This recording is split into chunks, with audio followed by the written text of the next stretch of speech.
Hello, my fabulous fourth graders. Mrs. Kieffer here, and I am super excited because today I get to come and read a story to you.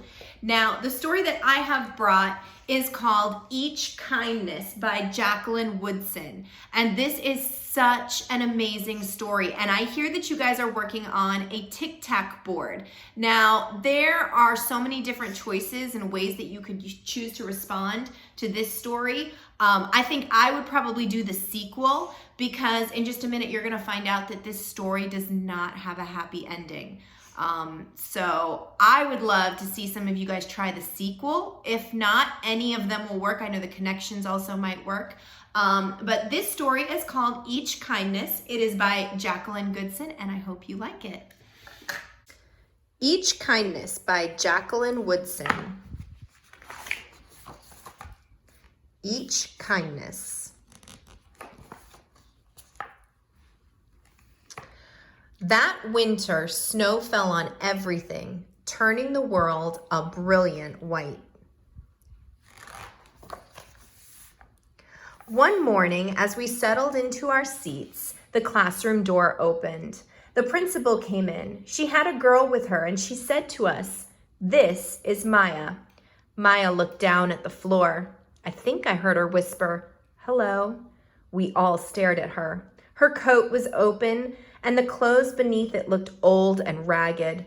Her shoes were spring shoes, not meant for the snow. A strap on one of them had broken. Our teacher, Miss Albert, said, "Say good morning to our new student," but most of us were silent. The only empty seat was next to me. That's where our teacher put Maya. And on that first day, Maya turned to me and smiled. But I didn't smile back. When she looked my way, I turned to the window and stared out at the snow. And every day after that, when Maya came into the classroom, I looked away and didn't smile back.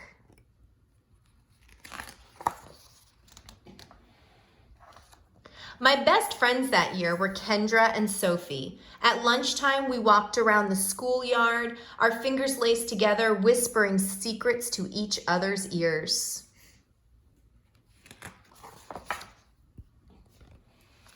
One day, while we were near the slide, Maya came over to us.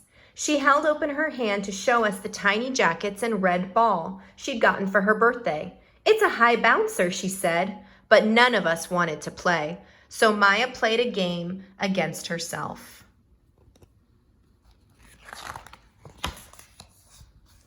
That afternoon, when we got back into the classroom, Maya whispered to me, "Bet you can't guess who the new Jacks champion of the world is." Behind me, Andrew whispered, "Chloe's got a new friend. Chloe's got a new friend." "She's not my friend," I whispered back.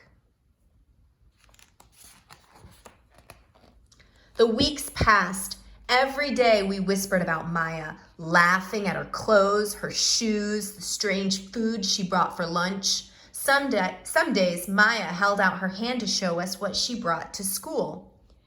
A deck of cards, pickup sticks, a small tattered doll, whatever she asked us to play, we said no.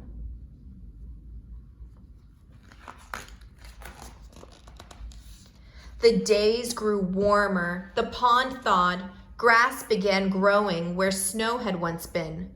One day, Maya came to school wearing a pretty dress and fancy shoes, but the shoes and the dress looked like they belonged to another girl before Maya.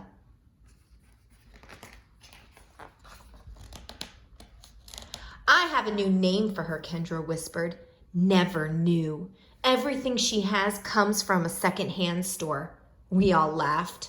Maya stood by the fence. She was holding a jump rope but did not come over to us to ask if we wanted to play. After a while, she folded it double, rolled the ends around each hand and started jumping. She jumped around the whole schoolyard without stopping. She didn't look up once, just jumped, jumped, jumped.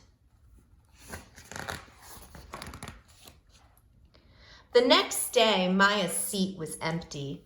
In class that morning, we were talking about kindness. Miss Albert had brought a big bowl into class and filled it with water. We all gathered around her desk and watched her drop a small stone into it. Tiny waves rippled out, away from the stone. "This is what kindness does," Miss Albert said.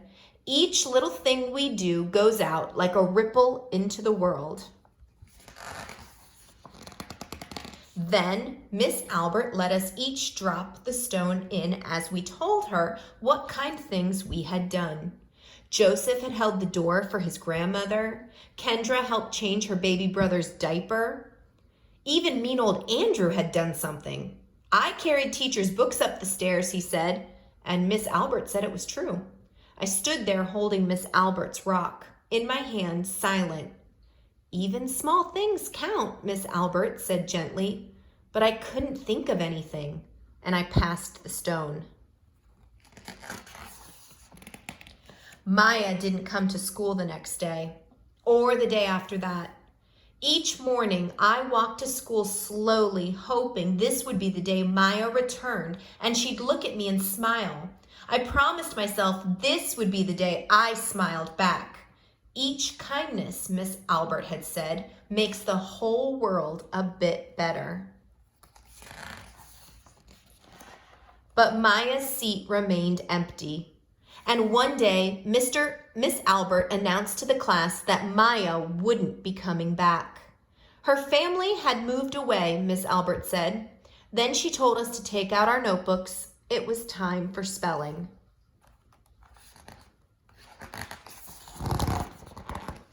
That afternoon, I walked home alone. When I reached the pond, my throat filled with all the things I wish I could have said to Maya. Each kindness I had never shown. I threw small stones in it over and over, watching the way the water rippled out and away, like each kindness done and not done. Like every girl somewhere, holding a small gift out to someone, and that someone turning away from it. I watched the water ripple as the sun set through the maples, and the chance of a kindness with Maya became more and more forever gone.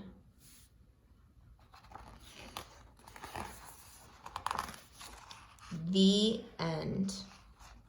I'm just going to go back to that last page because, like I said, boys and girls, this story, it didn't really have kind of that happy ending we see normally in fiction stories. So hopefully this story, either you can make a connection or I would love to see some kind of sequel. But whatever it was, I hoped you enjoyed this story. It was Each Kindness by Jacqueline Woodson.